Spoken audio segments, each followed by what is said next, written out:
Assalamu alaikum rahmatullahi wa barakatuh. Àánú Ọlọ́run, orí ajẹ́ǹjẹ́ tán tọ́lọ́run kó má fi gbogbo mùsùlùmí ayé lẹ̀ títí tí ó fi di ọjọ́ ìdájọ́. Amina. Àwọn Markaz Alumni Group ló wà àmọ́ yí ẹ̀ tí wọ́n ó yẹ ká fi yí ọdún tí wọ́n jáde kan fi síbẹ̀. Àmọ́ yí ẹ̀ wọ́n kọ lẹ́tà sí bàbá wa lágége. Kò sí nǹkan tí wọ́n sọ sí. Ẹjá gbọ́. Àwọn kan kóra wọn jọ. Wọ́n ní concern alumni Khiriji Markaz concern. Naam. Àwọn tọ́rọ̀ ń dùn yẹn. Pé ọ̀rọ̀ Markaz kún àwọn. Mo wá wò ó. Láti jọ́ tí bàbá ti kú, iṣẹ́ tí bàbá gbé kalẹ̀, mò ń bàjẹ́ ni. Kò sí èyí tí mo tún ṣe ń bẹ̀. Nǹkan tán kọ́ nìyẹn. Wọ́n ní gbogbo ògo Markaz tyranny àti kíni dictatorship òun ni mò ń ṣe. Kò sí èyí tí mò ń ṣe tó bọ́ sójú ẹ̀. Mo á ní ok alhamdulillah.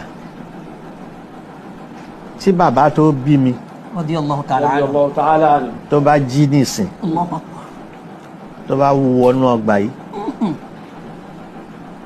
bẹ́ẹ̀mi ni ó máa ṣàdúrà fún ni o. Allahu Akbar. Bí àwọn yẹn ni o. Allahu Akbar. ìkan ó ṣẹlẹ̀ nù ẹ̀. Allahu Akbar. Ìkan ó ṣẹlẹ̀ nù méjèèjì. Alhamdulillah, ọ̀rọ̀ díẹ̀ nínú ọ̀rọ̀ yẹn òun láti gbọ́ yẹn. Ibi tí mi ti kọ́kọ́ fẹ́ bẹ̀rẹ̀ ọ̀rọ̀ ni pé àwọn tí wọ́n ń pariwo Allahu Akbar, Allahu Akbar, ọmọ àlè ní ẹ̀ ń ṣe èèyàn rí ẹni bí tí máa ń pamọ́ rí léwẹ̀ òun ni gbogbo yín. Èyí tó sàn díẹ̀ nu gbogbo yín bẹ́ẹ̀ ṣe wà lẹ́gbẹ̀ẹ́ bàbá yẹn òun nìkan la jáná sí wọn yẹn. Òun ò useless, kò ń sọ̀rọ̀ ẹni àkó ń jẹ́jẹ́ ló máa ń wà. Ó dà kó fẹ́ lálùbáríkà díẹ̀ ntì gbogbo ẹ̀yin yòókù ọmọ ẹran ló pọ̀ nù yín. Ó ń ṣe bí ìgbà pé ọ̀rọ̀ kalára Allahu Akbar. Àwọn ọ̀dẹ̀ ṣerọ́ làwọn tó kọ lẹ́tà pa ni. Ẹ̀yin ọmọ àlè tẹ́ ń sọ̀rọ̀ yìí sẹ́yìn náà mọ̀ pé nǹkan tí wọ́n ń sọ nípa bàbá níta nìyẹn. Kí ló tẹ̀ sọ fún wọn pé táwọn èèyàn ń sọ ń pa wọn rí. Bàbá èmi tí mo bá yín sọ̀rọ̀ yìí bí ọmọ tí ẹ mú jẹ́ sí ọmọ òdodo ẹ gbọ́ lẹ́nu mi lálẹ́. Yín tẹ́ ẹ sọ pé àwọn alumni kọ sínú lẹ́tà wọn yẹn ojú táwọn èèyàn fi ń wò yín ta nìyẹn o. Òótọ́ ọ̀rọ̀ mo sọ fún yín ẹ má mi fẹ́ confirm pé bẹ́ẹ̀ ló ṣe rí ẹ lè má rí bẹ́ẹ̀ Allahu a'lam but ojú táwọn èèyàn fi ń wò yín nìyẹn. Ojú táwọn èèyàn fi ń wò yín nìyẹn wọn kò sí bí wọ́n ti ń sọ̀rọ̀ yín dáadáa rárá. The only set of people that will talk good about you, that will say something good, something nice about you, wọn náà làwọn ọmọ àlè tán sí lọ́wọ́ gbọ́. Kì í dẹ́ ṣe torí pé wọ́n nífẹ̀ẹ́ yín, kì í ṣe torí iṣẹ́ tẹ́ ẹ ṣe tí wọ́n rí, torí pé bẹ́ẹ̀ làwọn ti ń jẹun ní tiwọn ni. So you cannot judge by their actions. Àwọn ilé tán ní láàrí. Bàbá, wallahi zumabillah, nígbà tí wọ́n gbọ́ fídíò yìí inú mi dẹ̀ ń dádùn torí pé afẹ́ ní òní láti sòròdò ọ̀rọ̀ fún yín kọ́lọ́wọ́n bá lékè ọlá kojú bá yín níbi tó ti dá. Àwọn tí wọ́n kọ lẹ́tà sí òdodo ni o. Ẹ wá sọ statement kan ẹni tí bàbá bá jí bóyá àwọn yẹn ni wọ́n ṣàdúrà fún mi bóyá ẹ̀yin ní tẹ́ bá wọnú ọgbà yẹn. Bàbá, wallahi, I want to tell you for free that it is not by building. It is not by building classes, classrooms, building whatever. It is not by that. It is by building people. Your positive impact in people's life speaks volume. Sheikh Adam, wọ́n kó àwọn èèyàn jọ lọ́jọ́ títa ríro, ọjọ́ tí wọ́n rí jẹ, ọjọ́ tí wọ́n ò rí jẹ, ọjọ́ tí wọ́n ò ní lè sùn nítorí pé kan náà àwọn ọmọ tó wà lọ́dọ̀ wọn ń sàárẹ̀, ọjọ́ tí ó kù tí bàbá yẹn ó jẹ tí wọ́n gbé fáwọn èèyàn tó wà lọ́dọ̀ wọn pé ẹ̀yin ẹ lọ jẹ, ọjọ́ tí ò ní sásọ tí bàbá ó wọ̀ tó tútù máa pa wọ́n tí wọ́n sì máa daṣọ bọmọ ọlọ́mọ pé tútù gbọ́dọ̀ pa wọ́n. Ohun táwọn èèyàn expect lọ́wọ́ yín nìyẹn as the mudir of that place. But anybody táwọn èèyàn rí níta, your own side táwọn èèyàn rí níta ni pé anybody tí o bá ti lè dance to your tune is out of your way, must be out of your way. Sheikh Adam ò rí bẹ́ẹ̀. Sheikh Adam gbogbo àwọn èèyàn tí wọ́n kó jọ pátápátá wọ́n máa ń fàdúrà ránṣẹ́ sí wọn ni pé bàbá wa Sheikh Dr. Sulaiman Farouk Oníkìjìpá wọ́n sọ statement kan. Wọ́n ní gbogbo tí Sheikh Adam kójọ wọn kójọ nírọ̀rùn, kò yẹ ká fọwọ́ túká, kò yẹ ká fi àìnífẹ̀ẹ́ ara wa túká. Wọ́n ní wallahi wọn àkójọ nírọ̀rùn kò easy fún bàbá yẹn lọ́jọ́ oríire jẹ, lọ́jọ́ àìrí jẹ, lọ́jọ́ tóòrùn ó pa wọ́n, tójú ó pa wọ́n. A ti gbọ́ lẹ́nu bàbá wa oníwàásí àgbáyé rí pé kí àwọn èèyàn lè bá a ṣàǹfààní, bàbá lọ wá Arabic dictionary wọ́n sì fọwọ́ hàn gbogbo ẹ̀ tán. Ẹ̀yin tí ṣe 1/1000 iṣẹ́ tí wọ́n Sheikh Adam sí. Building lẹ́rù pé wọ́n sọ kò ń ṣe building. Ṣé ẹ̀dẹ̀ rí dáadáa tẹ́ ẹ̀ rò pé ń ṣe fáwọn ọmọ tó wà lábẹ́ yín yẹn? Àwọn yẹn sí àlùnáká àtàwọn gbadéwọ̀lú àtàwọn kìnnìkan wù mí tó lóhùn yé pariwo yìí, àwọn ọ̀dẹ̀ yìí. People cannot judge you because of that, because àwọn yẹn ń ṣiṣẹ́ fún yín ni. So ní choice àfi kẹ́ ṣe dáadáa sí wọn. Ní choice àfi kẹ́ ṣe dáadáa sí wọn. Torí pé àwọn nìkan náà ló kú yín kú. Òdodo lè ní sọ fún yín yẹn, wàláì òdodo tí ó dàrú. Ẹ rò pé building tẹ́ ń kọ́ nínú mọ́ríkàsì òun ni building kọ́. Àwọn tí Sheikh Adam ṣe dáadáa sí lánàá wọn lè padà dá yẹn mọ́ra. Wọ́n gbogbo báwo làwọn ṣe fẹ́ san orí yìí padà. Wọ́n wá ń dúró tì yín pé bẹ́ẹ̀ tí ẹ ṣàìdá fún wọn, àwọn ṣáà dúró tì yín. Aṣáàmọ̀ tí ẹ máa wo ti bàbá rẹ̀ mọ́ lára. Most of them are investing very big into the Americas. Kì í ṣe torí ìwà tẹ́yìn wù sí wọn, torí ìwà bàbá tó lọ lánàá. Pé bàbá yẹn wọ́n tó rà lẹ́gbẹ̀rún ọ̀kẹ́. So bàbá àtàná ló ṣiṣẹ́ tò nílẹ̀. Iṣẹ́ wo lẹ́yìn ń ṣe ilẹ̀ tí ó fi jẹ́ pé tó bá dọ̀la yóò tún continue ní táwọn alumni ń sọ fún yín nìyẹn. Táwọn èèyàn ṣàárí èèyàn tí ó sọ pé ọpẹ́lọpẹ́ lágbájá kì í ṣáwọn tẹ́ ìran Mẹ́kà o, wọ́n á fún yín Mẹ́kà kan, ẹ̀yin náà fún yàn kan, ìyẹn kọ́ là ń sọ o. Positive impact wo let gbogbo àwọn èèyàn tó yẹ kó jẹ́ yín lójú yín, wọ́n ní ẹnu ọ̀rọ̀ láti correct yín. Agbọn náà tán Sheikh Adam pé bàbá tí bàbá sọ lọ tó bá sọ bọ̀ wọ́n ní lágbájá ìwọ ní sọ kankan ni. Kí ni wọ́n náà rí sí ti mẹ́lẹ̀, ìwọ náà sọ̀rọ̀ jágbọ́tẹ́nu ẹ̀. Bàbá wà sí òru yín ní mọ́ríkàsì yẹn ó ti sọ̀rí. Ó ní òun nìkan ló ń dìde níwájú bàbá lọ́jọ́ náà. Bàbá ní ẹ fílẹ̀ ẹjọ́ sọ̀rọ̀. Irú èèyàn tí Sheikh Adam jẹ́ nìyẹn. In táwọn èèyàn wá expect pé yẹ kẹ́yìn náà jẹ́ nìyẹn. Wọ́n kàn fún yín sample ẹ̀yọ̀ kan. Ẹ fi mọ̀ pé àwọn èèyàn sọ̀rọ̀ yín dáadáa. Ramadan tó lọ, máàlù kan jáde, ó ní bàbá Ramadan yẹn kù díẹ̀ báyìí, ó ní ẹ dákun ẹ jọ̀ọ́ nítorí Ọlọ́run. Tí Ramadan bá ti dé, tẹ̀síìrù gaskiya ni ẹja máa ṣe, ẹ mọ́jà wọn. Ẹni ó lè kọ́ mi ní tí màá sọ àgbàlagbà. Àbẹ̀ tí ó jò lórí èrí báyẹn yẹn gbọ́dọ̀ wà rigid. Ẹ farabalẹ̀ ẹ gbọ́ táwọn èèyàn fẹ́ sọ, ẹ gbọ́ opinion ilé, ẹ gbọ́ opinion ilé, you now pick the best. Kò ṣe pé nítorí pé eléyìí kò gba bí tí mo gbà lánàá kì í sọmọ gidi àlégbọ́rọ̀ ẹnu ẹ̀ rọ́ ayé ò lọ bẹ́ẹ̀. Impact táwọn èèyàn bá nínú life èèyàn, ẹ jẹ́ n sọ story kan fún yín. My own very dad, bàbá tó bí mi, wọ́n fẹ́ràn mi gan-an tó jẹ́ pé gbogbo àwọn ọmọ yòókù mọ̀ pé bàbá mi fẹ́ràn mi. Wallahi thumma billah. Àwọn family mi náà ń wo nǹkan tí mo ń ṣe yìí, wọ́n mọ̀ testify sí. Wọ́n mọ̀ pé bàbá mi fẹ́ràn mi gan tí ò láláfiwé. Why? Because láti kékeré ni mo ti máa ń múnú wọn dùn.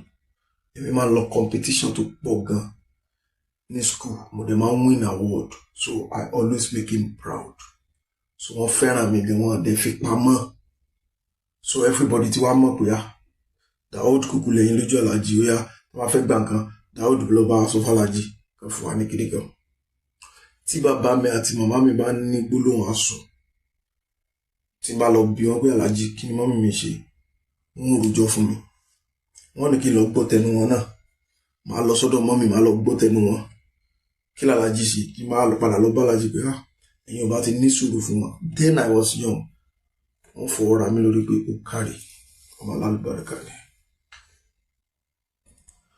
Ọjọ́ kan tí gbogbo ayé ti mọ̀ pé èmi lẹ́yìn lójú wọn èmi l'Aláàjì máa ń protect mo wá lọ jí £1 wọn £1 oní pépà mo wá lọ jí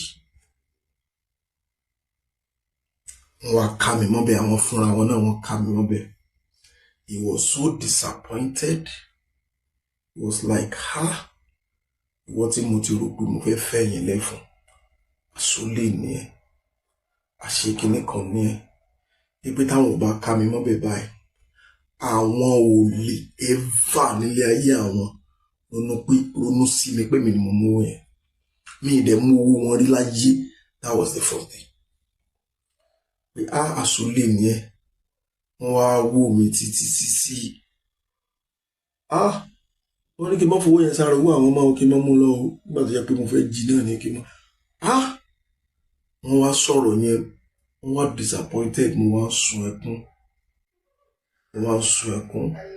wọ́n wá ta sí mi nínú ilé mọ́ débi pé wọ́n wá fún mi ní silent treatment débi pé àwọn èèyàn nínú ilé tó jẹ́ gbọ́n mi tó jẹ́ àbúrò mi wọ́n ti wá àwọn ìyàwó tó my dad has 3 wives gbogbo tí wọ́n wò pé Aláàjì kí ló sẹ́yìn àtọmọ yín kí ló ṣe kíní kan àwọn ọmọ ẹbí kó sọ tó ṣe àwọn ò ní kankan nù sí kò sí nǹkan fáwọn but bóyá ó sì ń tẹ bí léèrè èmi náà wà lè sọ.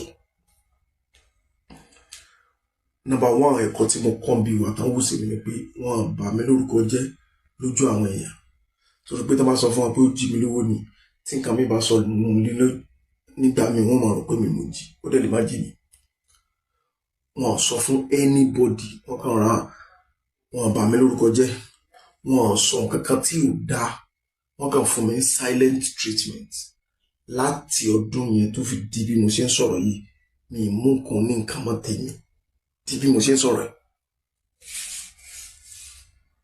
impact one of the great impact tí bàbá mi nínú life mi nìyẹn ó pọ̀ lóríṣiríṣi bẹ́ẹ̀ so kí ni impact yín ṣé kìí ṣe pé nítorí páwọn èèyàn lóyà sí yín lẹ fi ń ṣoore fún wọn ṣé kádà rahimahullah Ọlọ́run bá ní pàṣẹ wọn rẹ́ Ọlọ́run bá ní gbà wọn lẹ́rú ẹ̀ Ọlọ́run bá ní dúró tì wọ́n wala hawla wala quwwata illa billah wallahi àwọn alumni tí wọ́n kọ lẹ́tà sí yín ẹ má rí wọn bí ọ̀tá òdodo ni wọ́n bá yín sọ ojú táwọn èèyàn fi ń wò yín ta òun náà sọ fún yín yẹn ẹ já wọn gbọ́rọ̀ yín lọ.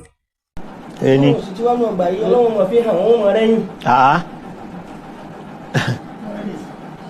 inú ẹ̀yin àti wọn inú èmi yẹ́dẹ̀ òláhù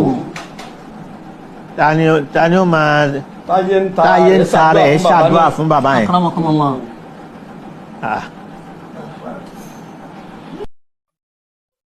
tó tọrọ bá dílé ká sọ tó bá kó gbogbo àwọn èèyàn tó máa sọ̀rọ̀ Sheikh Adam jọ tá bá jẹ́ 100% 97.5% mi ò ní sọ̀rọ̀ yín dáadáa òdodo mò ń sọ fún yín o. The only people that will say something nice about you òun làwọn tí wọ́n wà lọ́dọ̀ yín yẹn torí pé wọ́n sì ń jẹ̀bi bẹ́ẹ̀ ni wallahi ó tọ́ mò ń sọ fún yín.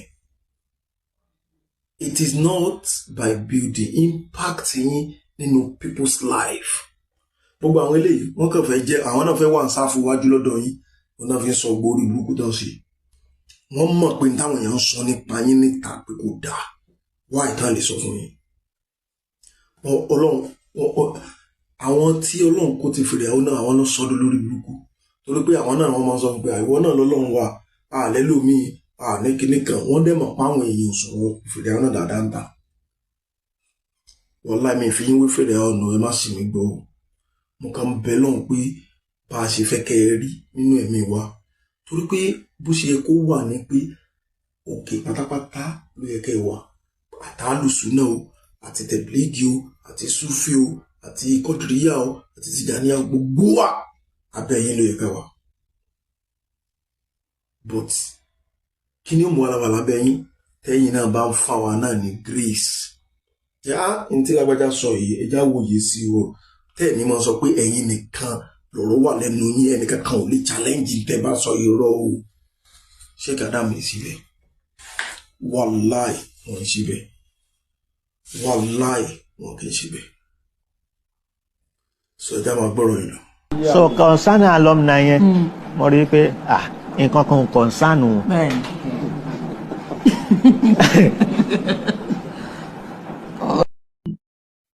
bàbá wàláì nǹkan concern wọn wọ́n sì fẹ́ràn yín dínú àwọn ni wọ́n ń sòdodo ọ̀rọ̀ fún yín wọn kàn fẹ́ máa gbé yín gẹ̀ẹ́sì áyán ni ká máa fẹ́ kọ́ tanná fún yín òun ló jẹ́ ká come out wàláì tàláì wọ́n fẹ́ràn yín wọ́n sì fi hàn yín bá wọn fẹ́ràn yín òun ni wà tán wò yẹn gbogbo àwọn eléyìí tán sọ̀rọ̀ yọ ọmọ àlè ni wọ́n tó bá dá gbáwó lónìí wọ́n sá lọ ni síbẹ̀ rí sampo rẹ̀ nígbà tí ààrẹ ìṣẹ̀lẹ̀ ní kí lórúkọ ẹ̀ jẹ́ most of them sá lọ ni ṣé tó bá dọ̀la kọ́ ló jẹ́ kẹ́ ẹ máa wà ṣé tó bá dọ̀la ṣé àwọn bàbá onílé rẹpẹtẹ ṣé àwọn èèyàn náà ni wọ́n wà dúró pé àyìn tọ́gà wa filẹ̀ àwọn èèyàn tó yẹ pé tí wọ́n jẹ wọn wá àwọn alájẹjọjà jẹ wọn mọ́ ní oyún àwọn èrò làwọn ní àwọn èèyàn ò ṣèyàn aláwọn èèyàn gidi irú àwọn tó dúró tán sojú tán sẹ́yìn fún Sheikh Adam tó pé àwọn lè ń rí lẹ́ni tí lóyún fi ń dùn sẹ́yìn náà fi irú àwọn èèyàn yẹn lẹ̀ nígbà táyìn náà ò bá sí mọ́ ní táwọn alumni sọ fún yín nìyẹn gbogbo àwọn tó yẹ kó jọmọ yín tó jábúrò yín tó yẹ kán súnmọ́ yín gbogbo wọn làwọn lórí burúkú ti lékò lẹ́gbẹ̀ẹ́ yín tán torí àti jẹ. Mẹ́wàá kọ̀ǹsánù wọ́n fẹ́ kí ẹ̀yin àti gbogbo àwọn àbúrò yín kájọ máa rí yín pọ̀ wọ́n fẹ́ rí pé gbogbo àwọn ìríjì mọ́ríkàs tí wọ́n ti lọ kí wọ́n sínú ọgbà mọ́ ká padà wọlé kí gbogbo ẹ̀ máa rọ sọ̀rọ̀ tó máa ní àwọn ọmọ Sheikh Adam rè àwọn ọmọ kìnnìkan rè ní tí wọ́n fẹ́ nìyẹn. àwọn eléyìí ò fẹ́ rú ẹ̀ torí wọ́n mọ̀ pé ìjẹkújẹ táwọn rí jẹ òní tẹ àwọn lọ́wọ́ mọ́ tí irú ẹ̀ bá ti ṣẹlẹ̀ wọn lè sòdodo fún yín olórí ibu ni wọn lẹ́bí rí. òótọ́ mo ń sọ fún yín tèmi yẹn mo dẹ̀ ń bẹ lọ́hùn kọ́lọ́njọ́ bá yín nípò dáadáa ẹ̀yìn yàn mo bẹ̀ yín pẹ̀lú orúkọ lọ́ọ̀ ẹ bá mi ṣí àkíní ò bá lè ṣí àì nígbà 100 times ọlọ́run sọ lẹ́sàn dáadáa ẹ bá wa ṣí àì kó kan bàbá lára kí bàbá gbọ́ òdòdó àwọn alumni yẹn sọ fún yín ọlọ́run sọ wọ́n lẹ́sàn dáadáa gbogbo ẹ̀yin alumni tẹ́ lọ wọ́n nínú lẹ́tà yẹn eléyìí tó kọ èmi ò lè kà tán èyí tèmi fẹ́ gbọ́ ń bẹ̀ ni mo ti mú wa ẹ̀ ọlọ́run kó san gbogbo alẹ́ sàn ṣe wọ́ wa ṣùgbọ́n bàbá òdodo bẹ̀ ni pé táwọn èèyàn ń sọ ń pa yín níta àwọn alumni gbé wá fún yín yẹn torí ẹ̀ láti máa sọ pé ẹ kúrò nínú comfort zone yín ẹ má yẹ kó jẹ́ pé ọ̀rọ̀ táwọn ọdẹ yìí bá ti sọ fún yín nìkan lẹ́ẹ̀mọ̀ gbọ́ irọ́ ẹ fi tí ìta yín náà ẹ fi gbọ́n táwọn èèyàn sọ ń ta sẹ́dínà ọmọ nígbà tó ń ṣe kàlífà lóòrù ọmọ rìn jáde káàkiri tí ó lọ́mọ gbọ́ kí làwọn èèyàn sọ àwọn tí ò dá mọ̀ wọ́n ti máa jábọ́ sí lọ́wọ́ ẹ̀yin náà máa ṣe bẹ́ẹ̀ ẹ má jẹ́ kó díẹ̀ pé àwọn tẹ́ka kó rọra yẹn tẹ́ rí bí sójà yín yẹn nìkan ni wọ́n kàn máa sọ̀rọ̀ fún yín kò make sense àwọn yẹn ò ní láárí kí la fẹ́ hate yín fún wàláhì a fẹ́ràn yín wàláhì a fẹ́ràn yín ìfẹ́ tí bàbá Mufti tiẹ̀ wá ní sí yín ó máa ń ṣe mí ń kàyéfì ní wàláhì torí pé kò sí bá bẹ́ẹ̀ tó lè bí mi dẹ̀wò ń tẹ́ ṣe fún ẹ gbogbo nǹkan láfọ̀pọ̀ wọ́n lè dákẹ́ kódà tó bá tún kú àwọn àtẹ̀yẹ nìkan wọ́n tún máa ṣàdúrà fún ẹni pé bàbá yẹn ò mọ nǹkan kan wọ́n tún máa ṣàdúrà fún ẹni àwọn ilé ọmọ àlè làwọn ilé tí wọ́n jẹ wọn wá ọlọ́run ṣàánú wọn ọlọ́run bá lékè ọlọ́run bá ṣàánú ẹ̀yin náà ọlọ́run ó sì jẹ́ eré bí eré sọ èrò yín ká ọlọ́run wọlé àjọ kan ṣoṣo ọlá agbára ẹ̀ ọlá ìníkú ẹ̀ ọlá la hawla wala quwwata illa billah.